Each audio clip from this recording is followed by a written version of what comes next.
To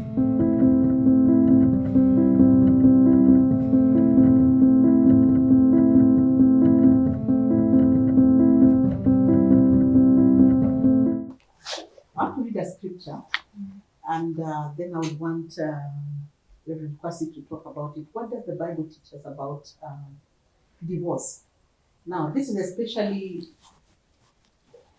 in a scripture that I got, Matthew chapter 19, verse 4 to 6, it says, haven't you read? He replied, that at the beginning the Creator made them male and female, and said, for this reason, a man shall leave his father and mother and be united to his wife, and the two will become one flesh. So they are no longer two, but one flesh. Therefore, what God has joined together, let no man separate.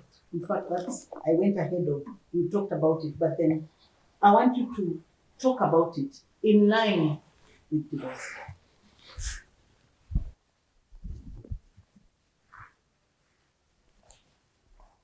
Thank you very much, Julia. Now, as I said from the beginning, we're looking at this topic from the point of view of the whole counsel of Scripture, from the point of view of the gospel.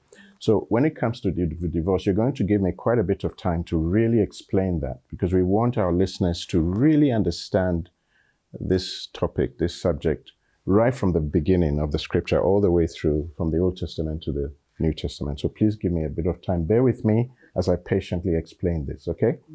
Now, as I have, as you heard me earlier, I have already referred to the narrative in Genesis chapter 3 that tells us of how our first parents, with all of us inside them, don't forget that, that's important, how they obey the voice of Satan instead of the voice of God, and therefore they fell away from God. Bible scholars refer to this as the fall, because we fell away from God's original purposes for us and for the world. Isaiah chapter 53 verse 6, when you get there, you see the prophet describing it in these words. He says, we all, like sheep, have gone astray.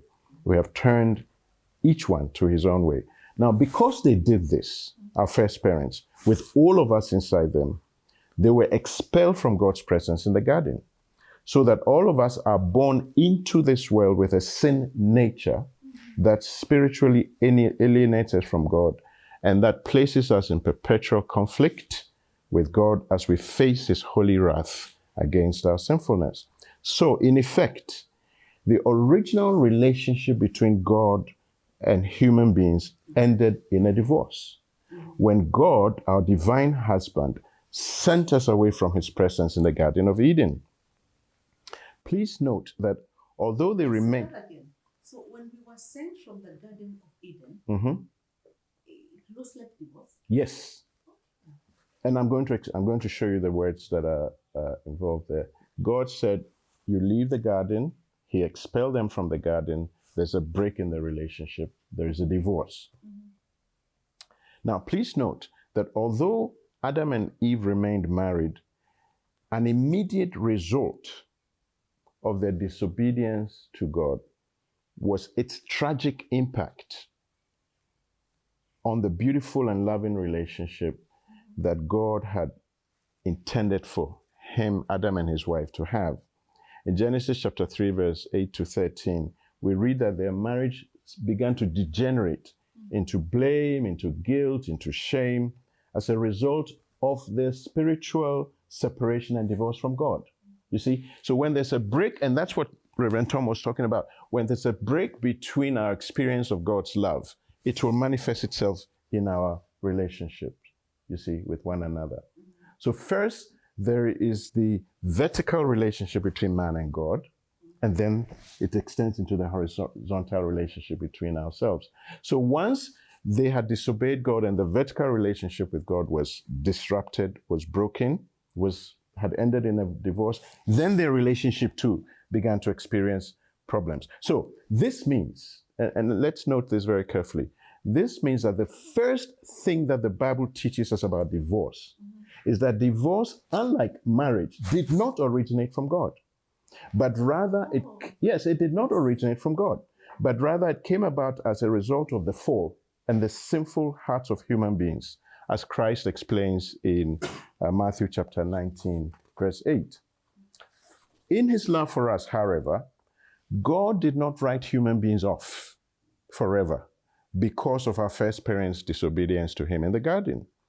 What God did instead was to work out a plan that the Bible calls the gospel for our eventual reconciliation with God through what Christ did for us on the cross. For this reason, in both the Old Testament and the New Testament, God recognizes the reality of divorce, which is a result of our sinfulness, and he regulates it in accordance with his holiness and his righteousness. In the Old Testament, the Hebrew word for divorce is keretut. Keretut. Now, this word means to cut off and to terminate all marital responsibilities and promises that are inherent in a marriage. When you come to the New Testament, the Greek word is aphiemi. Aphiemi means to send away. Both words refer to the end of a marriage by sending away or the departure of a spouse. Now, in the Old Testament, the most notable and most fundamental passage on divorce and remarriage is in the law of Moses in Deuteronomy chapter 24, verses 1 to 4. In this passage in Deuteronomy, God was reminding the children of Israel to respect his holy concern for social justice and the protection of divorced women. This passage, that is Deuteronomy 24, 1 to 4, shows that divorce was already an accepted and established practice among the children of Israel. And God's regulation in the law of Moses was meant to oversee divorce in ways that would be acceptable to his holiness and his requirements of social justice and equity, particularly for the woman. This explains why in the book of Ezra chapter 9 and 10, Ezra commanded the Jewish men to divorce the pagan women they had married. Those Jewish men had married those pagan women in contravention of the law of God, which is defined in Deuteronomy chapter 7, verse 3. This is also why, when you come to the prophets in Jeremiah chapter 3, verse 8, God gave the children of Israel a certificate of divorce, and he sent the nation away from him because of their worship of idols, which is spiritual adultery. God divorced the children of Israel for breaking the covenant he had entered into with them at Sinai when he delivered them from Egypt, because of their spiritual adultery of worshiping idols. Now, this biblical fact, Julia, about God himself divorcing Israel brings up three very important points concerning divorce and remarriage in the Bible. First, in creating human beings, God never intended for us to break the covenant of life that he had entered into with our first parents. He never intended them to break it, and therefore he had never intended divorce with them. Okay? Second, in entering into the covenant of Sinai with the children of Israel, God never meant the covenant to be broken so that it would result in him having to divorce the Israelites. He meant them to keep the covenant so that his spiritual marriage with them would be eternal. Third, in this same way that God's original intention was never to divorce the children of Israel, so also was it never his intention that the covenant of marriage between a man and a woman would ever end in divorce. That was never God's plan. That was never God's intention. It's a result of our sinfulness, which came about through our first parents' disobedience in the garden. And I can tell you for a fact that nobody enters into marriage hoping to get divorced. Or else they will not spend so much money on weddings and so on and so forth. Isn't it? I mean, have you seen how much money people spend on weddings? Mm-hmm. Would anybody spend that kind of marriage knowing that 2 years from now this marriage is going to end in a divorce? No. But are you saying that then God permitted it? Has God permitted that? I'm coming to that. Okay. So divorce is a sad and tragic thing whenever it happens. This is why the church rightly goes to such great lengths to discourage people from getting divorced. Mm-hmm. The church wants to honor the institution of marriage as it rightly should, so that people should remain married and not get divorced. Now, when you get to the book of Malachi, chapter 2, verses 14 to 16, you read about God expressing his unhappiness with the Jewish men who had divorced their Jewish wives to marry pagan women. So in verse 16, when God declares that he hates divorce, he's specifically expressing his displeasure with the Jewish men who had divorced their Jewish wives to marry Gentile women. In the law of Moses, as I've just said earlier, in Deuteronomy chapter 7, verse 3, God had clearly forbidden the Jewish men from marrying Gentile women, you see. So God also explains in that same Deuteronomy, Malachi chapter 2, verse 15, that he hates divorce because divorce between the Jewish men and the Gentile women would deny him the godly offspring he was seeking from their marriage. He wanted children born into the covenant, who will be raised into the covenant, raised according to his law. When you marry a Gentile woman, her influence, her pagan culture would influence how you raise those children, which would be different from what God intended. Now, of course, this is also due to the reality of divorce's harmful emotional and psychological effects on everyone, but especially the children. Children suffer more from divorce than the parents themselves.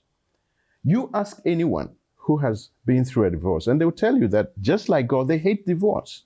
Divorce is undesirable, and it is to be seriously avoided, if at all possible. Now, this brings me to the New Testament.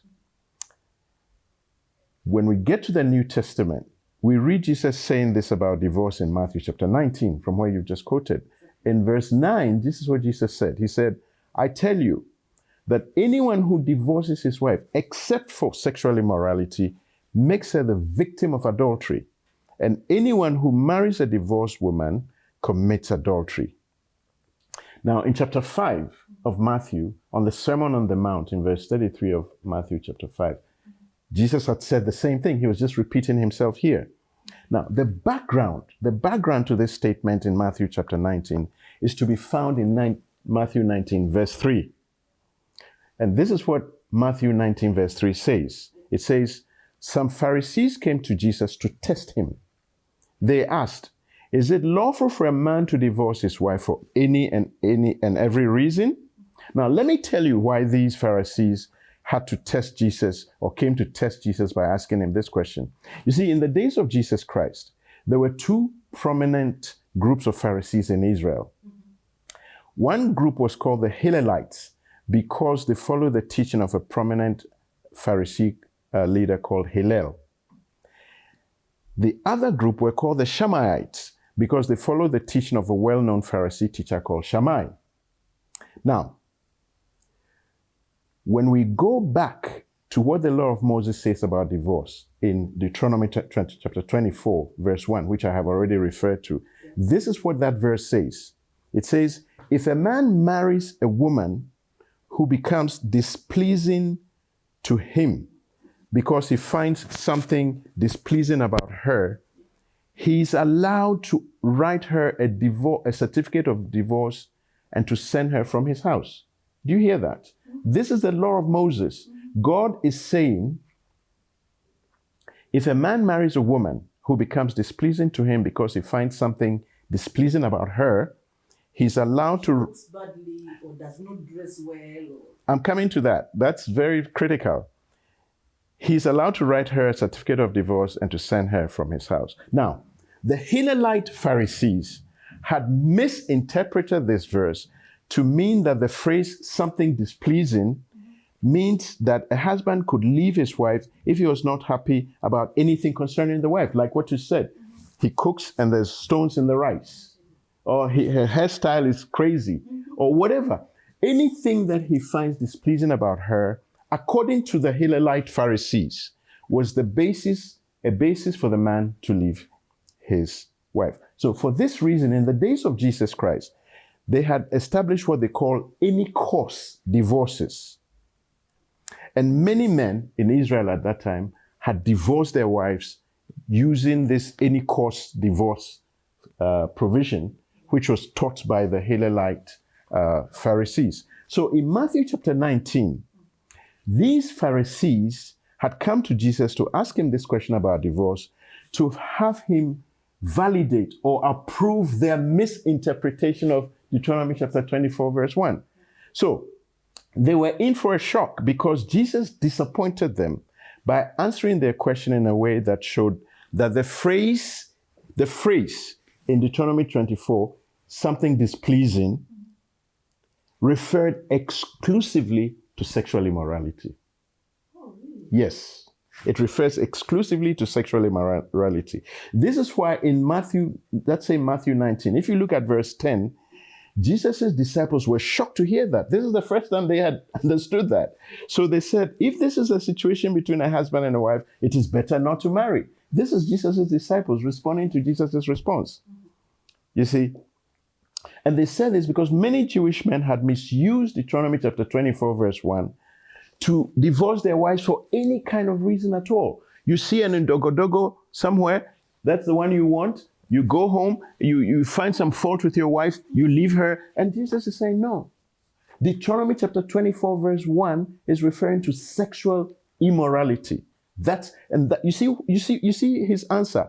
He said, I tell you that anyone who divorces his wife, except for sexual immorality, you see, commits adultery. It makes the victim commit adultery. So Jesus was telling them that the correct understanding of Deuteronomy chapter 24, verse 1 is you can only leave your wife, you can only divorce her on the basis of her having been sexually immoral. You see? So I know you're going on, but does that mean then that for any other reason, if somebody divorces his wife, it's not right? Let me go on. And I'll answer that question. Now, it is this wrong okay, now, unfortunately, and this is very important. This is probably the most important thing I'm going to say about divorce right now. Unfortunately, over the Christian centuries, many people have also misinterpreted what Jesus said in Matthew 19 to mean that divorce in general, for any reason, is a form of committing adultery. But this is a misinterpretation of what Jesus was saying. And it has given rise... I'm so happy you touched on that, because my thinking was that if anyone who has divorced marries somebody else, them and their spouses are now committing adultery. Let me continue. So it is this wrong misinterpretation which has given rise to the church's long-held misunderstanding and misapplication of this passage from Matthew 19 to inform its response to divorce and divorcees. But Jesus was not against rightful divorce, because the law of Moses allowed this, as we have shown in Deuteronomy chapter 24. And again, if you go to Exodus chapter 21, verse 10 to 11, it's the same thing. That, yes, in the case of sexual adultery, immorality, divorce can happen.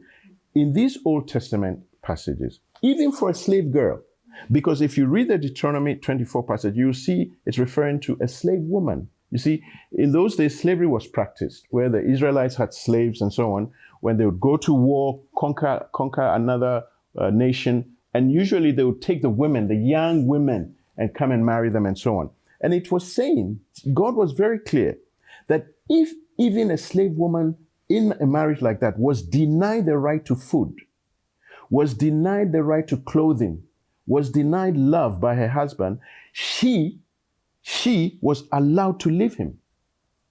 You see, she was allowed to do so because these forms of emotional and physical abuse, if you deny her love, if you deny her food, if you deny her clothing, it's emotional and physical abuse. What does it do? It breaks the spirit of the covenant of companionship on which God bases marriage. You remember in Genesis, we've said this. He said, it's not good for you to be alone. Why? Because you need a companion. So for God, the basis of marriage is companionship, friendship between the man and the woman. And this is what Reverend Tom was talking about, the love of God, which you share together. Not necessarily emotional, but companionship and sharing the love of God. Now, we in the church are right to discourage divorce, but we should not do so by taking Bible verses out of context and therefore misinterpreting scripture. You see, this Malachi passage I just explained, for example, people just say, oh no, God hates divorce. And that's it. To them, that's the end of the argument. They don't go into Malachi and see what the context, you can't interpret scripture without looking at the context. What is the context? What is God saying there? What is going on there? You see, he was talking specifically about Jewish men marrying Gentile women, and he was saying, I don't want this. You've divorced your Jewish wives, and you're marrying these Gentile women, contrary to my law in Deuteronomy chapter 7, verse 3.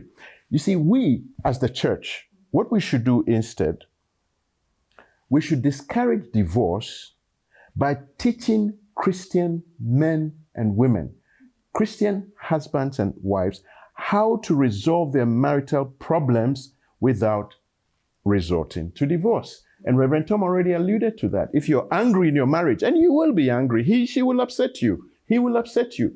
Go and jog, come back, process it, and choose to forgive. You see?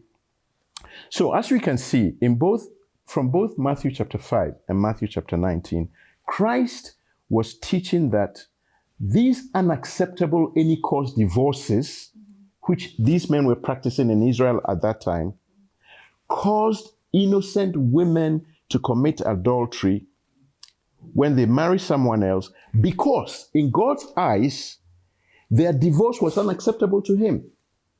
And therefore, in God's eyes, they were still married to their husbands. Do you get that? You see, they're taking their Bible was the Old Testament. They're taking part of that Bible, Deuteronomy chapter 24, verse 1.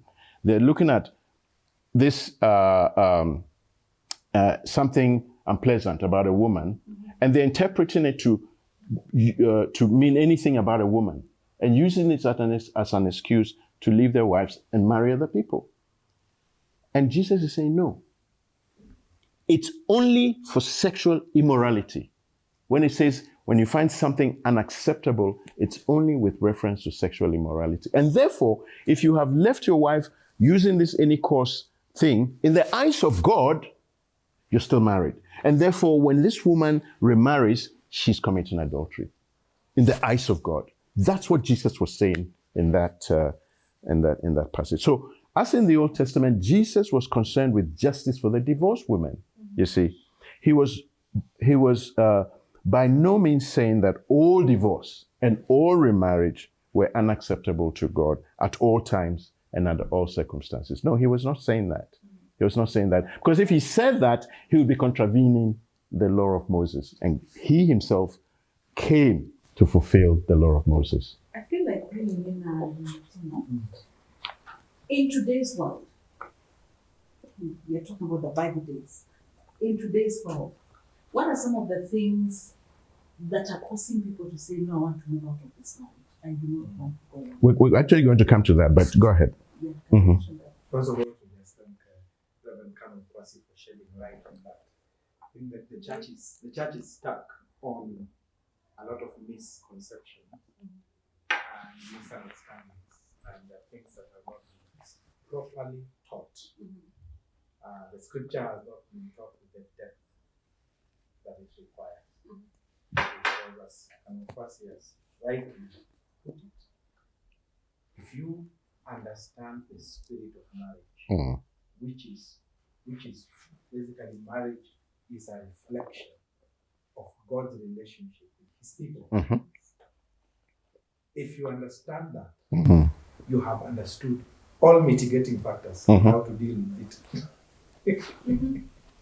So now directly to answer your question, and I'll say, one, it is when people come into marriage with unrealistic expectations. Secondly, it is when they come into marriage with unresolved issues. With baggage. Yes, baggage. Thirdly, it is when they come into marriage without understanding marriage. So ignorance. They come into marriage with ignorance. And the ignorance can be very costly in marriage. Extremely costly.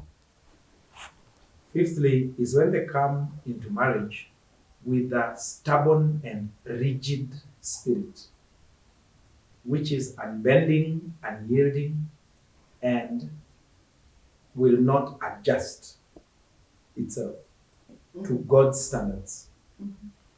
Unfortunately, Julia, a lot of stubborn, unyielding, and unbending people have been raised in the church with church rules rather than scripture. Church rules. You know, kwa hii dini yetu, this is what we do. All right? So you get into marriage and you can't even hear what the Bible is saying about marriage because the rules of the church say this. Okay? So unyielding. But then, number 6 is basically people who are just harsh and inconsiderate with each other. You know what people popularly call rojaf. People come into marriage and they just have a lot of, they're not good people. Marriage cannot survive when a person is not a good person. So those things. And then lastly, number 7 is unforgiveness. There's nothing that damages marriage like unforgiveness does. Because unforgiveness will keep poisoning, taking what is in the past and poisoning the future. It takes what is in the past and it poisons the future. So, in spite of, even if somebody, okay, they hurt you, and then they promise they will never do it again, then they take the action of changing and moving forward, they don't repeat what they did. An unforgiving person will treat them on the basis of the past. So